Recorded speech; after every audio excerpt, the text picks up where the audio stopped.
د هیواد د سرحدي ولایت د خلکو د سولې ناره او راټولیدنه د دې پروګرام تنظیمونکي محمد الله په دې اړه وویل چې د نظام ننګ او ملاتړ د دې هیواد د هر فرد او وګړي دنده ده. هغه په وسلوالو طالبانو هم غږ وکړ چې نور د ټوپک په ځمکه کېږدي او د خبرو له لارې د دې هیواد په سیاسي وضعیت کې برخه واخلي.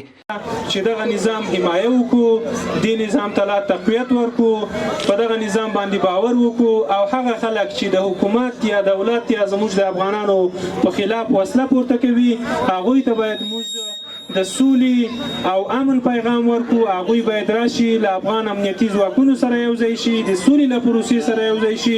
محمود کمالوال د سولې په ارزښت او اهمیت خبرې وکړې او له سیاسیونو یې وغوښتل چې نور د شخصي ګټو لپاره پردي زامن نه قرباني کوي او د هیواد د ودانولو لپاره د کار وکړي.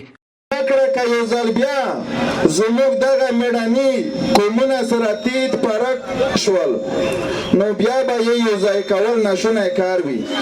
نو له دې کبله په افغان سیاسیونو غږ کوم چې یو بل سره وزغمئ تر څو د پردیو د شیمو اهدافو قرباني نه شو.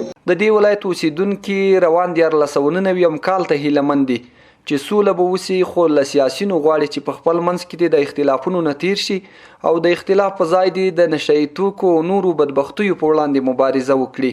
هغه مخدره مواد چې نن سبا په ولسوالیو او د ولایت په سطحه کارول کیږي، د هغه مواد مخدر په ضد مبارزه وکړي چې 1499 کال زموږ تاسې د هېواد د سوکالۍ کالي او د امن کالي.